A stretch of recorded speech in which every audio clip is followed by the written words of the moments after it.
اتغيرت قوي بعد ما خدت الجنسية. هتتسحب منك الجنسية بعد الفيديو دي كله دي عشان عملت فيديو قلت البنزين غالي.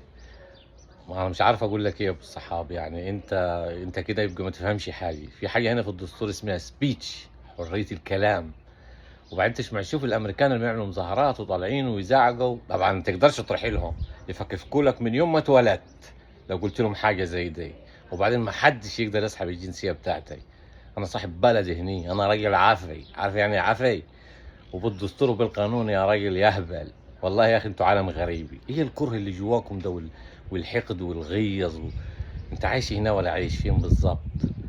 وكل ده بسبب الفيديو وغاظك الفيديو بتاعي. طب هديك الفيديو دي بتاع حسن حسني لما لما قال بتعصبك كلمة يا فاشل.